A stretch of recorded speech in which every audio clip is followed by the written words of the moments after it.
Hello everyone, my name is Surabhi Singh and today I will discuss the subject biology from the General Science for the exam CGPDTM Patent Officer। ये मेरा second video है। First video में मैंने आपसे digestive system के बारे में बात की है। इस वीडियो में मैं पर्टिकुलरली आपसे न्यूट्रिएंट, विटामिन्स और हार्ट के बारे में बात करूँगी।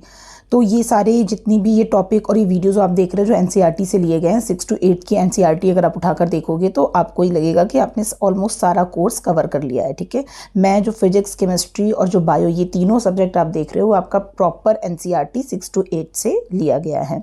तो अगर हम न्यूट्रिएंट की बात करते हैं तो आपकी जो फूड आइटम्स है, जो आप दिन भर खाना खाते हो, उसमें कितने न्यूट्रिएंट पाए जाते हैं, कितने टाइप के। तो फर्स्ट होता है carbohydrate, second fat, third is protein, fourth is vitamin, fifth is mineral and the sixth is fibre. ठीक है, आपकी फूड में आइटम में 6 टाइप के न्यूट्रिएंट पाए जाते हैं। तो क्वेश्चन भी आ सकता है कि इसमें से कौन सा न्यूट्रिएंट नहीं है।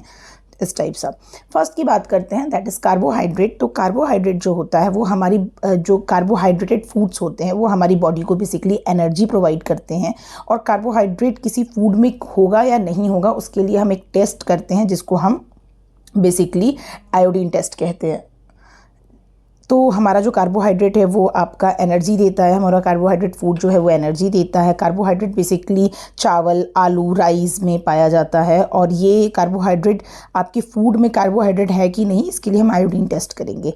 तो आयोडीन टेस्ट का मतलब ये है कि आप सबसे पहले एक मिक्सचर लोगे, ठीक है, जो आपका खाना है बेसिकली, जो सपोज आपने चावल ले लिया है, ठीक है, उस चावल को पहले आप पानी में थोड़ा सा मिक्स कर लोगे, ठीक है, फूड सैंपल मिक्सचर हो गया। अब इसमें हम आयोडीन, बेसिकली आयोडीन को डालेंगे और अगर आयोडीन को डालने के बाद इसका कलर ब्लू या ब्लैक कलर का हो जाता है, जो आपका सोल्यूशन है वो ब्लू या ब्लैक कलर का हो जाता है, तो इसका मतलब खाने में आयोडीन है। ठीक है, इसको इसलिए कार्बोहाइड्रेट है वो खाने में। तो इस टाइप के टेस्ट को हम कार्बोहाइड्रेट टेस्ट कहते हैं, जिसको हम आयोडीन टेस्ट का नाम देते हैं बिकॉज हम इसमें आयोडीन का सोल्यूशन डाल रहे हैं। ठीक है, नेक्स्ट हम बात करते हैं प्रोटीन की। तो प्रोटीन हमारे डेली टू डेली लाइफ के लिए बहुत ज़्यादा ज़रूरी होता है। जैसे बॉडी बिल्डिंग बिल्डर्स होते हैं वो बेसिकली प्रोटीन का इंटेक ज़्यादा से ज़्यादा लेते हैं। एग में, मीट में, दाल में आपका प्रोटीन सबसे ज़्यादा पाया जाता है। प्रोटीन के टेस्ट के लिए हम बेसिकली यहाँ पर आप देख लो, जो आपका फूड सोल्यूशन है सबसे पहले हम उसमें डाइल्यूट कॉपर सल्फेट डालेंगे, उसके बाद डाइल्यूट हाइड्रोक्स ऑक्साइड सोल्यूशन डालेंगे। अगर डाइल्यूट हाइड्रोक्साइड सोल्यूशन डालने के बाद इसका कलर पर्पल हो गया तो इसका मतलब उस फूड में प्रोटीन मौजूद है। तो इसमें आ सकता है कि जो प्रोटीन टेस्ट होता है उसमें जो लास्ट कलर आता है वो क्या आता है, पर्पल, ब्लैक, ब्लू, इस टाइप से क्वेश्चन आ सकता है। ठीक है, तो आपका अगर पर्पल कलर आ रहा है हाइड्रोक्साइड सोल्यूशन के साथ तो इसका मतलब उस खाने में प्रोटीन मौजूद है। नेक्स्ट मैं बात करती हूँ फ़ैट की। तो फ़ैट आपको पता ही है कि खाने में जो आपकी घी, ऑयल होता है, बटर होता है, ये आपका बेसिक सोर्स ऑफ फैट है। फ़ैट का टेस्ट करने के लिए आप कुछ मत करो, जो पूड़ी छानते हो उसको एक वाइट से पेपर पे रख लो। अगर वो पूड़ी हल्की सी भी जो आपकी ऑयली है तो वो जो आपका पेपर है ना उस पर वो ऑयल आपको दिख जाएगा। तो ये सिंपल टेस्ट है, आप सिंपली वाइट पेपर पे कोई भी ऑयली आइटम, बटर रख दो, कुछ भी रख दो, तो देखना निशान तुरंत पड़ जाएगा। तो इसका मतलब इसमें बहुत सारा फ़ैट होता है। तो जो भी हमारे फ़ैट हैं वो हमारा बेसिकली जो हमारी बॉडी को एनर्जी देता है, बट कहीं ना कहीं हमें साइड इफ़ेक्ट भी रहते हैं फ़ैट के। हम कुछ विटामिन्स की बात करेंगे। यहाँ से क्वेश्चन बहुत ज़्यादा आने की पॉसिबिलिटी है डियर स्टूडेंट। जो हमारे फ्रूट्स और वेजिटेबल्स होते हैं इसमें बेसिकली बहुत सारे विटामिन्स पाए जाते हैं। ये दोनों मेजर सोर्स हैं आपके विटामिन्स की। विटामिन्स आपकी बेसिकली 2 टाइप के होते हैं, फैट सॉल्युबल विटामिन्स और water soluble vitamins. Vitamin A, D, E और जो के हैं ये आपके फैट सॉल्युबल हैं। और जो आपका विटामिन बी है, बी का जो भी ग्रुप, B12, B6 और जो विटामिन सी है, ठीक है, वो आपका वाटर सॉल्युबल है। तो आप याद रख लेना इस तरीके से, बी, सी आपके क्या है, वाटर सॉल्युबल है, और उसके अलावा जो है वो आपका फैट सॉल्युबल है। ये बहुत इंपॉर्टेंट स्लाइड है, देखना, इससे क्वेश्चन जरूर आएगा। फिर हम बात कर लेते हैं, और ये दोनों ही आपके बायो के सबसे इंपॉर्टेंट टॉपिक हैं जिससे क्वेश्चन, जैसे आपको मैंने फिजिक्स में बताया था मेजरिंग डिवाइस से क्वेश्चन मतलब पॉसिबिलिटी सबसे ज़्यादा है, सेम उसी तरीके से आपका जो बायो का ये टॉपिक है इनसे क्वेश्चन आने की पॉसिबिलिटी सबसे ज़्यादा है। अगर हम बात करें विटामिन ए की, तो विटामिन ए जो होता है अगर वो आपकी बॉडी में नहीं होगा, कम होगा, तो लॉस ऑफ विजन होता है। जैसे हम कहते हैं कैरेट में विटामिन पाया जाता है, मतलब कैरेट में विटामिन ए पाया जाता है, कैरेट खाने को बोला जाता है। तो इसका सिम्टम सिम्टम्स क्या आता है, पुअर विजन होता है, loss of vision in a darkness, sometime complete loss of vision. तो अगर आपकी बॉडी, अगर आप के जो भी फूड ले रहे हैं तो उसमें विटामिन ए की मात्रा होनी चाहिए। विटामिन B1 की बात करते हैं तो उससे बेरी रोग होता है, इससे आपकी जो मसल्स हैं वो वीक हो जाती हैं और आप बेसिकली काम को करने के लिए। नेक्स्ट आता है विटामिन सी। विटामिन सी से होता है स्कर्वी रोग, जो आपकी गम्स होते हैं इसमें ब्लड आने लगता है और जब भी आपको चोट लग जाए तो वो बहुत ज़्यादा टाइम लगता है हील होने में, तो ये आपका विटामिन सी की कमी से होता है। विटामिन डी की कमी से रिकेट्स होता है, जो आपकी बोन्स होते हैं वो बहुत सॉफ्ट हो जाते हैं और बेंड होने लगते हैं। कैल्शियम जो होता है, जो कैल्शियम की कमी से जो होता है वो आपका टूथ डिकेट, जो आपके दांत हैं वो गिरने लगते हैं, बेसिकली आपकी बोन्स जो होती हैं वीक्स हो जाती हैं। उसके बाद आयोडीन की बात करते हैं तो आयोडीन की वजह से आपका गोइटर होता है, घेंघा रोग जो आपने सुना होगा, जो उसमें जो आपकी नेक पे एक स्वेलिंग आ जाती है, और जो बच्चों में अगर आयोडीन की कमी होती है तो उसकी वजह से मेंटल डिसेबिलिटी रोग होता है। आयरन की बात करते हैं तो ये बहुत इंपॉर्टेंट है। आयरन की वजह से एनीमिया होता है, जिससे बॉडी में वीकनेस आ जाती है। तो अगर आपकी बॉडी में वीकनेस आ रही है आयरन की वजह से, तो क्या सोर्सेस हो सकते हैं? ग्रीन वेजिटेबल्स होता है, लीफी फूड जो होते हैं, गुड़ होता है, तो ये बेसिकली आपके आयोडीन की कमी को पूरा करने का काम करते हैं। ये स्लाइड बहुत इंपॉर्टेंट है। विटामिन सी किस में होता है? तो जो नींबू होता है वो आपका जो खट्टी चीज़ें, आंवला, नींबू, उसमें आपका विटामिन सी होता है। विटामिन डी जो सनलाइट है, सनलाइट से बेसिकली आप इनटेक कर सकते हैं। कैल्शियम, मिल्क में कैल्शियम होता है, एग में कैल्शियम होता है। एग में होता है नहीं होता है, आप कमेंट सेक्शन में मुझे बताइएगा। बैलेंस डाइट की बात करते हैं तो balance diet is the diet that has all the necessary nutrient in the amount that is needed for the normal body functioning. तो हम जो कहते हैं ना कि बैलेंस डाइट लेनी चाहिए, जिसमें कार्बोहाइड्रेट भी हो, थोड़ा प्रोटीन भी हो, विटामिन भी हो, तो बैलेंस डाइट आपकी बॉडी के लिए रिक्वायर्ड होती है। कुछ क्वेश्चन देख लेते हैं। In a balance diet options, carbohydrate and protein, fat and carbohydrate, fat and fibre, vitamin and proteins. तो बैलेंस डाइट में आपकी क्या क्या होना चाहिए? डियर स्टूडेंट, ये क्वेश्चन यहाँ पर अधूरा है। ये क्वेश्चन है in the balance diet, basically question is in the balance diet which of the following constituent provide most energy. ठीक है, question is in a balance diet which of the following constituents provide most energy. तो देखो, balance diet के लिए तो सारी चीज़ें ही ज़रूरत है, carbohydrate, protein, fat, carbohydrate, fat and fibre, but जो आपको ज़्यादा से ज़्यादा एनर्जी प्रोवाइड करे, तो यहाँ पर आंसर हो जाएगा फैट एंड कार्बोहाइड्रेट, जो आपको ज़्यादा से ज़्यादा एनर्जी देते हैं। ठीक है। A person shows stunt growth, swell of face, dislocation, discoloration, hair and skin disease. This may be to the deficiency of fat, protein, carbohydrate, mineral. तो अगर आप जो स्किन डिसीज़ देखते हैं, बालों का झड़ना देखते हैं, आपकी बॉडी में स्वेलिंग देखते हैं, तो ये सब चीज़ें होती हैं बेसिकली आपकी प्रोटीन की कमी से। इसीलिए कहते हैं कि दाल पियो, मतलब जो आप बेसिक जो खाना है वो आपका अच्छा होना चाहिए फेस को ग्लो करने के लिए। कितना भी फेशियल करा लो और अगर आपकी डाइट ख़राब है, कितने भी अच्छे लॉरियल के प्रोडक्ट यूज़ कर लो, बट अगर आपका मतलब इनटेक ही अगर अच्छा नहीं है तो फिर वो आपके फेस पे नहीं ग्लो करेगा, आपके हेयर में नहीं होगा। तो प्रोटीन डाइट बहुत ज़्यादा ज़रूरी है आपके इस डिफिशियंसी के लिए।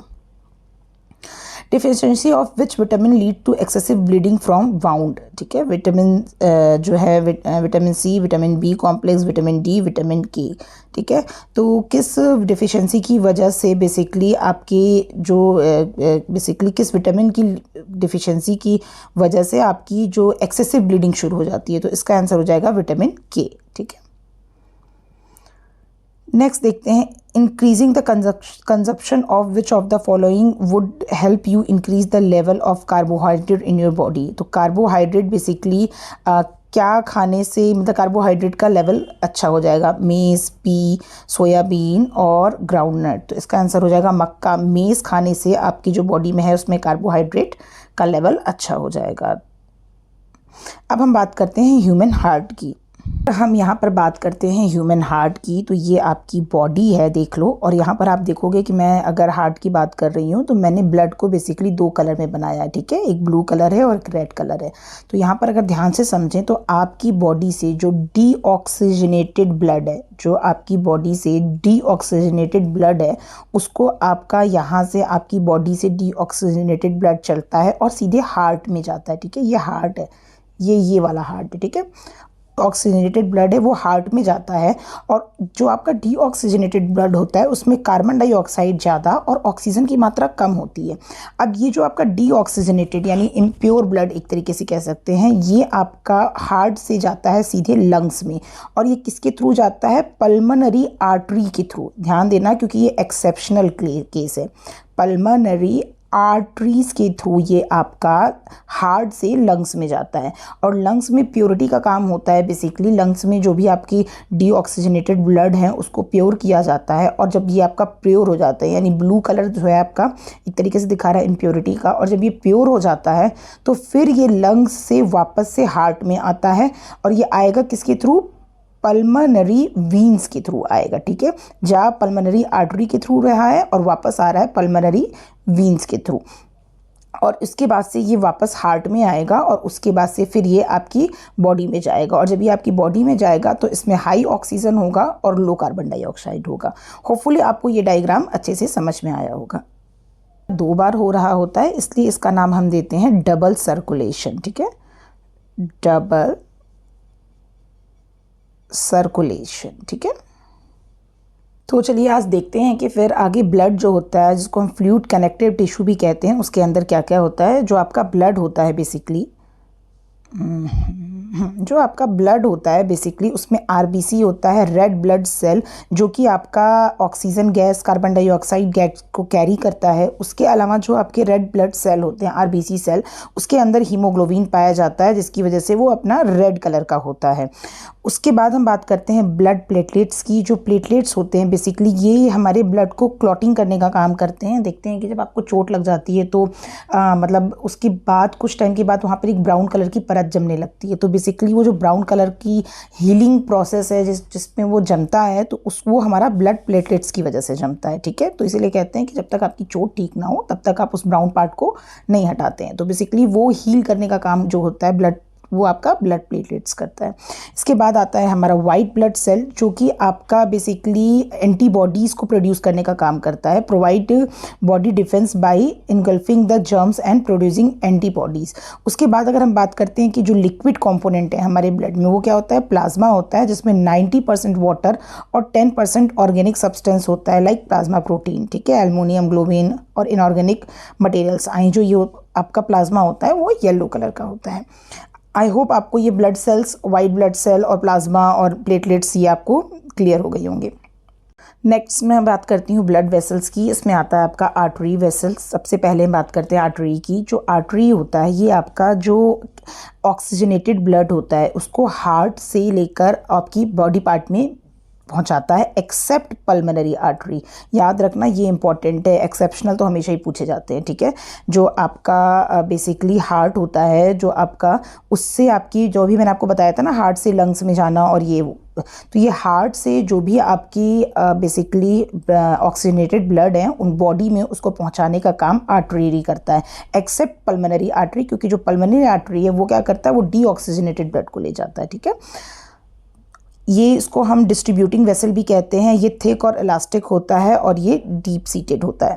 ठीक है, अगर हम वीन्स की बात करते हैं तो वीन्स जो है आपका डीऑक्सीजनेटेड ब्लड को लेकर जाता है from body parts to heart. ठीक है, जो मैंने आपको दिखाया बॉडी पार्ट से जो हार्ट में होता है वो आपका जो वो ले जाता है वीन्स, बट पल्मोनरी वीन्स जो होता है वो इसका अपोजिट करता है। तो आप याद रखना कि पल्मोनरी आर्टरी और पल्मोनरी वीन्स ही ऐसे आर्टरी और वीन्स हैं जो आपका एक्सेप्शनल है। ये आपका कलेक्टिंग वेसल भी इसको कहते हैं बेसिकली, और ये थिन और लेस इलास्टिक होता है। ठीक है, और ये superficial as compare to arteries होता है। तो ये बेसिक डिफरेंस आप याद रखिएगा। तो that's it for the today's video dear student. Video पसंद आ रही है तो मैं दोबारा नहीं बोलूँगी, लाइक करो, सब्सक्राइब करो चैनल को। मुझे मोटिवेशन की बहुत ज़रूरत है, सो दैट मैं आपका 10 अगस्त तक आपका पूरा बायोलॉजी कवर कर दूँ, और उसके बाद एक साथ पूरा जनरल साइंस का मैराथन क्लास लेकर आऊँ और पर डे आपके क्वेश्चंस प्रैक्टिस करने को लाऊँ। डियर स्टूडेंट प्लीज़ लाइक और सब्सक्राइब करो चैनल को। Thank you.